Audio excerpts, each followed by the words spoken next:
কেন ভালো মানুষেরা দুঃখে থাকে এবং পাপী ভণ্ডরা খুশিতে থাকে? এর দুটি কারণ আছে। এই দুটি কারণই আজ আমি আপনাদের বলবো। একটি শহরে একজন মহিলা বাস করত। তার তিনটি ছোট্ট ছোট্ট মেয়ে ছিল, কিন্তু তার স্বামী অনেক আগেই মারা যায়। আপনি যদি এই গল্পটি শুনতে চান তো পুরোপুরি শুনুন। গল্পটি অর্ধেক দেখে ভুল করবেন না, কারণ এই পবিত্র কাহিনী অর্ধেক এবং অসম্পূর্ণ রেখে যাওয়া আপনাকে অপরাধী বোধ করতে পারে। তাই এই গল্পটি সম্পূর্ণ শুনুন। আপনি যদি শিবের ভক্ত হন তাহলে ভোলানাথকে কখনোই অসম্মান করবেন না।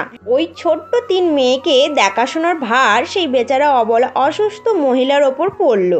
তাই সেই অসহায় মহিলা তার তিন সন্তানকে নিয়ে কোথায় যাবে, কী করবে তা ভেবে পাচ্ছিল না। তার সঙ্গে সমাজের মানুষের বিভিন্ন কটুকথা তো আছেই, আর ওই মহিলাকে সহায়তা করাও কেউ ছিল না।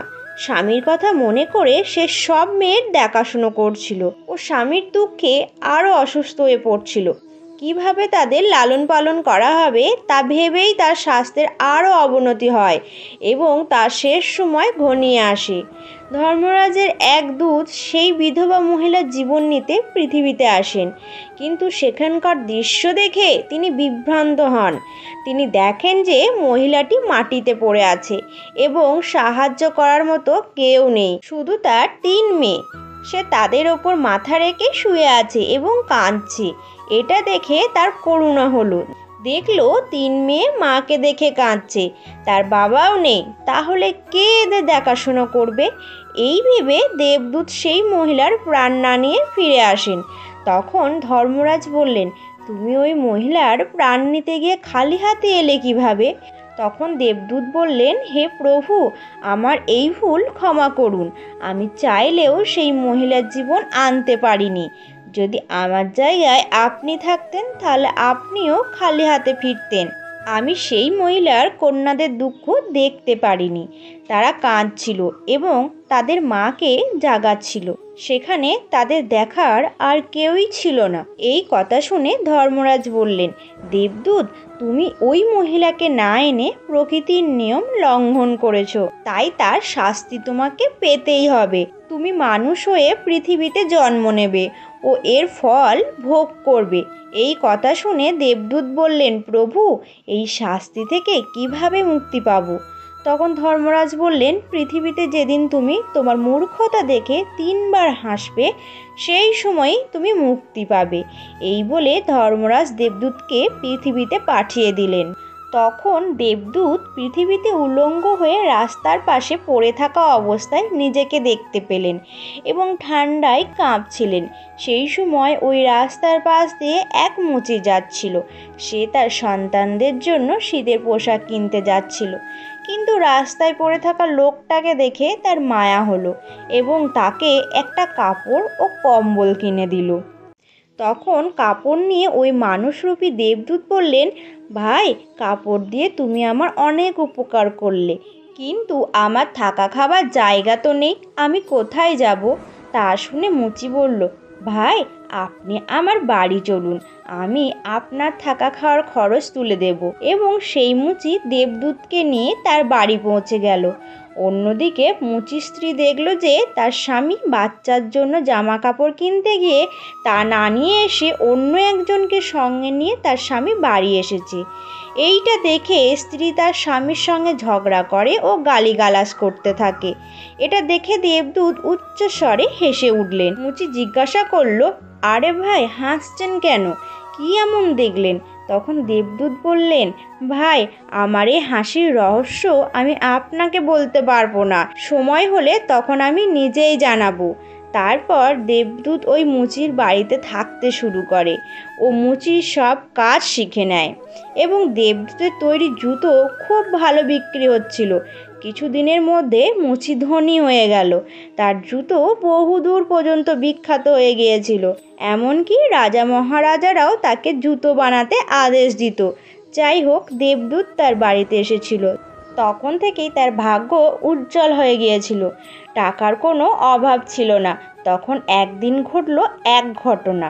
রাজার এক সৈন্য চামড়া নিয়ে মুচির কাছে এলো এবং বললেন, দেখো, আমাদের রাজা এই চামড়ার জুতোই পরতে চান।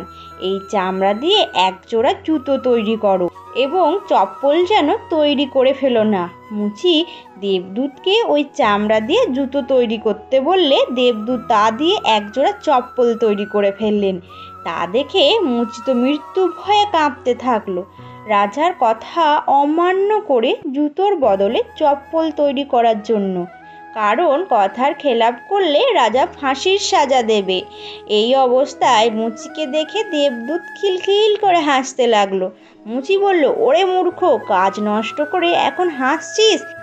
এমন সময় রাজার সৈনিক এসে বলল, হে মুচি ভাই, ওই চামড়া দিয়ে জুতো বানাবে না, চপ্পল বানাবে, কারণ রাজার মৃত্যু হয়েছে। কারণ এখানে প্রথা রয়েছে যে যে ব্যক্তি মারা যায় তাকে চামড়ার চপ্পল পরিয়ে শেষ যাত্রায় নিয়ে যাওয়া হয়।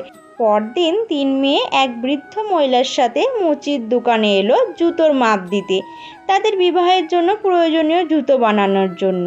দেবদূত দেখলেন এরা সেই 3 মেয়ে যাদের মাকে বাঁচিয়ে তিনি আজ এই স্থানে। তাদের দেখে দেবদূত বললেন, মনে হচ্ছে এরা বেশ ভালো ঘরেই মানুষ হয়েছে। তা শুনে বৃদ্ধা বললেন, হ্যাঁ বাবা, এর মা মারা যাবার পর এরা আমার কাছেই মানুষ হয়েছে। আমি অনেক ধনী এবং আমার কেউ নেই এরা ছাড়া। আমি এদের ভালোভাবেই মানুষ করেছি, এখন বিয়ে দিতে যাচ্ছি। এদের দেখে তখন দেবদূত ভাবলেন, ভগবান যা করেন সব ভালোর জন্যই করেন। মা মারা যেতেই এই 3 মেয়ে ধনী পরিবারে মানুষ হয়েছে ও ধনী পরিবারে বিয়ে হতে চলেছে।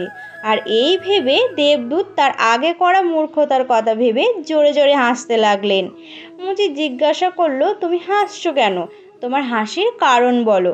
দেবদূত মুচিকে বললেন, আমি একজন দেবদূত, আর এই যে 3 মেয়ের জুতোর সাইজ দিয়ে চলে গেল, আমি এদের মাকে নিতে এসেছিলাম, কিন্তু সেই সময় 3 জনই ছোট ছিল এবং তাদের জন্য করুণার কারণে আমি তাদের মাকে নিয়ে যাইনি।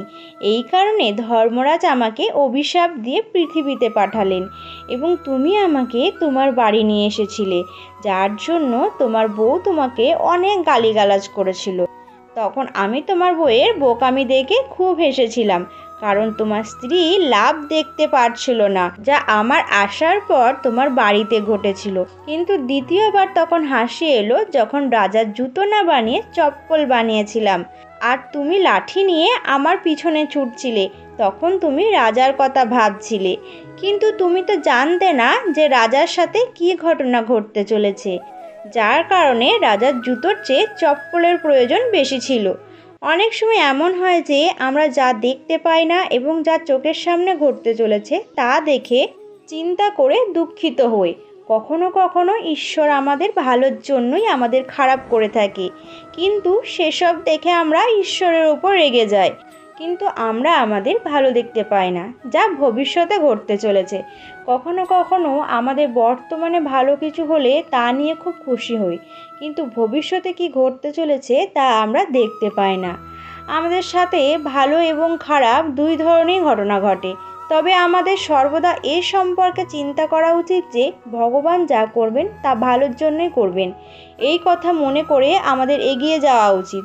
ভালো লোকেরা এই কারণে দুঃখে থাকে কারণ ভালো লোকেদের সাথে ভালো কিছু ঘটতে পারে, এবং দ্বিতীয় কারণ হলো ভালো লোকেরা সর্বদা ঈশ্বরের সাথে সংযুক্ত থাকে এবং তাদের জন্য ঈশ্বরের সাথে সংযুক্ত থাকা প্রয়োজন যাতে কষ্ট পেতে পারে।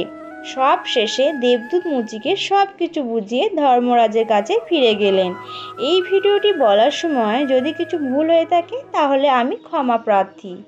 আর যদি এই কাহিনীটি শুনে আপনাদের ভালো লেগে থাকে তাহলে অবশ্যই একটি লাইক করবেন এবং চ্যানেলটিকে সাবস্ক্রাইব করে নোটিফিকেশান বেল আইকনটি অন করে রাখবেন এরকম আরও নতুন নতুন ভিডিও দেখার জন্য।